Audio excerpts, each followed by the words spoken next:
Butterfly cake ulit tayo for today's video. Mga mi, tara na G!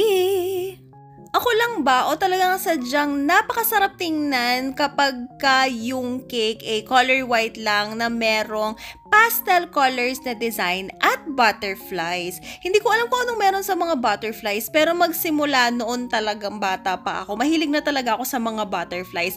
Kung napapansin ninyo, meron akong butterfly na tattoo sa aking kamay or sa aking braso. Ayan, isa sa reminder na ako ay mahilig sa butterfly. Ewan ko ba? Amazing! May iba-ibang meaning pa nga yan eh. Sabi nila kapag ka merong umikot-ikot sa'yo na butterfly na parang malaginto, ibig sabihin suswertihin ka or magkakapera ka, ganyan. Kapag naman black yata yun, ewan ko, nakalimutan ko na kasi merong mamamatay, ganyan. Or kapag ka medyo yung brownish na butterfly or kapag ka saktong meron kang iniisip na family mo or loved ones mo na yumao tapos may biglang butterfly na dumaan, sila yun. Yan yung palaging sinasabi ng mga matatanda eh.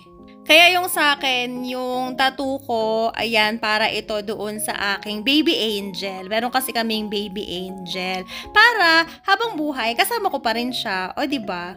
Anyway, ayan nga, gaya ng sabi ko, butterfly theme ang request ng ating customer para sa first birthday ng kanyang anak.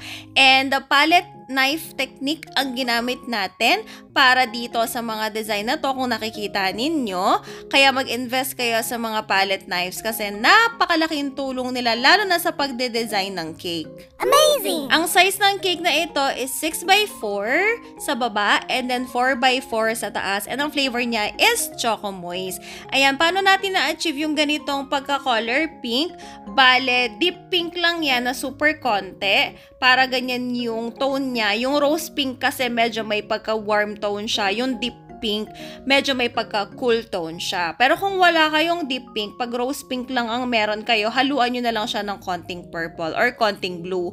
And then itong blue natin, Chef Master ang ginamit natin dahil again, yung Chef Master is cooler yung tone niya compared sa Peo Traco. Sa Peo Traco blue kasi parang medyo greenish na siya kasi warm tone siya. Pero kung Peo Traco lang ang meron kayo, haluan nyo lang din ng purple yan, ma-achieve nyo yung ganitong kulay.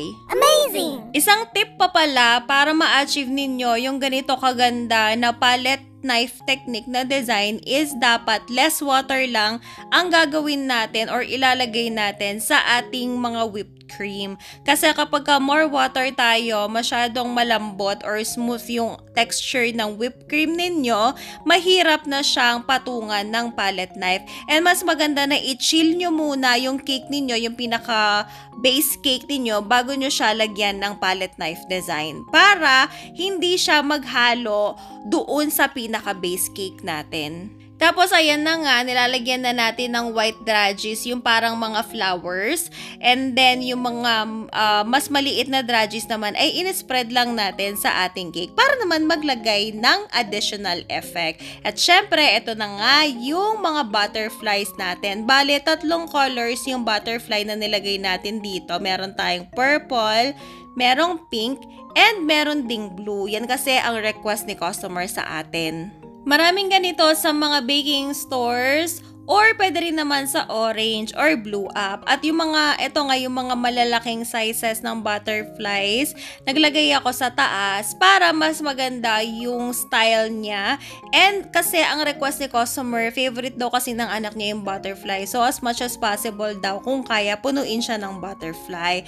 At ang request niya din ay dapat yung number 1 is color gold. So pinaint natin yan ng gold luster dust, pero aside from that, inisprayan din natin para gold na gold siya. Amazing! And lastly, syempre, para mas maging syala ang cake natin, naglagay tayo ng gold leaf or gold flakes para magdagdag ng shimmer. At ito na ang final result!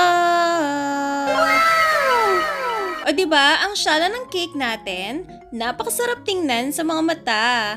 And that's it for today. See you on our next video. Bye!